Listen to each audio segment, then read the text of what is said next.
Hello everyone, it's advocate Mishika Gupta and आज हम बहुत ही इंपॉर्टेंट लैंडमार्क जजमेंट के ऊपर बात करने वाले हैं।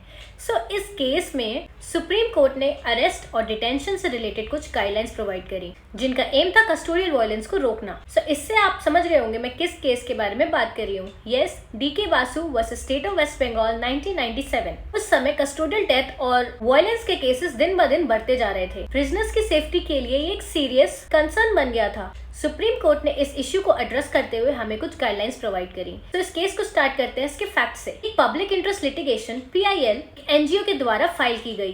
कस्टोडियल वायलेंस और प्रिजनर्स की डेथ का मैटर सुप्रीम कोर्ट के सामने लेकर आई। इस PIL का फोकस था कि कैसे प्रिजनर्स के फंडामेंटल राइट्स और ह्यूमन राइट का पुलिस कस्टडी में वायलेशन हो रहा है। पुलिस कस्टडी के अंदर टॉर्चर, रेप और डेथ के इंसिडेंट्स काफी रिपोर्ट हो रहे थे, जो एक सीरियस इशू बन गया। Fourth, article 21 right to life का हर प्रिजनर, चाहे वो कन्विक्ट हो, अंडर ट्रायल हो, उनका ये राइट सिर्फ लॉ के प्रोसीजर के अकॉर्डिंग ही रिस्ट्रिक्ट किया जा सकता है।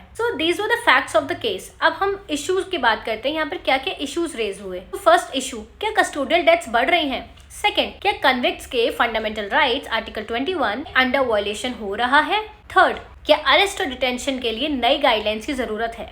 अब ऑब्जर्वेशंस क्या थी यहाँ पर? ऑनरेबल सुप्रीम कोर्ट ने Nilavati Mehra versus state of Odisha 1993 case का रेफरेंस दिया और एम्फसाइज किया कि प्रिजनर्स और डिटेनीज का आर्टिकल 21 के फंडामेंटल राइट से डिप्राइव नहीं किया जा सकता। कोर्ट ने हमें कुछ इंपॉर्टेंट गाइडलाइंस भी दी। 18 दिसंबर 1996 को जस्टिस कुलदीप सिंह और जस्टिस AS आनंद की बेंच ने इस केस में कॉम्प्रिहेंसिव गाइडलाइंस दी। आइए उसको डिटेल में समझते हैं। फर्स्ट, अरेस्टेड पर्सन के बेसिक राइट्स। पुलिस को अरेस्टेड पर्सन को उनके राइट्स के बारे में इन्फॉर्म करना होगा। वो अपने रिलेटिव या फ्रेंड को अरेस्ट के बारे में इन्फॉर्म कर सकते हैं। अरेस्ट का एक मेमो बनाया जाएगा जिसमें अरेस्टेड पर्सन का सिग्नेचर और विटनेस का एक सिग्नेचर होना कंपल्शन है। Second, medical examination.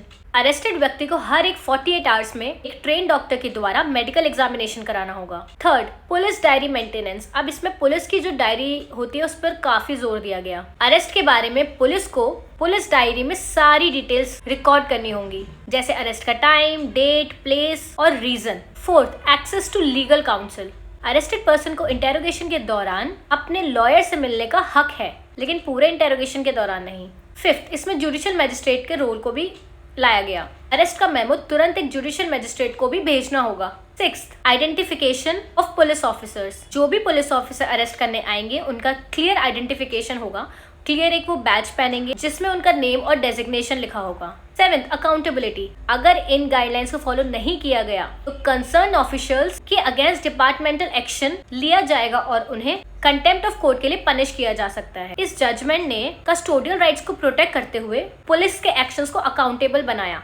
कोर्ट ने फाइनली कहा कि अगर इन गाइडलाइंस का वायलेशन होता है तो कंसर्न ऑफिशियल्स के अगेंस्ट डिपार्टमेंटल एक्शन लिया जा सकता है और उन्हें कंटेम्प्ट ऑफ कोर्ट के लिए पनिशेबल किया जाएगा। इस केस में दिए गए गाइडलाइंस को बाद में CRPC में इनकॉर्पोरेट किया गया, जो 1 नवंबर 2010 को इफेक्ट में आई। ये केस एक इम्पॉर्टेंट माइलस्टोन है जो कस्टोडियल वायलेंस को रोकने और प्रिजनर्स की फंडामेंटल राइट्स को प्रोटेक्ट करने के लिए एस्टैब्लिश किया गया था। ये था DK Basu versus state of West Bengal का केस। अगर आपको ये एक्सप्लेनेशन समझ आई हो तो please subscribe to my channel. Thank you for watching.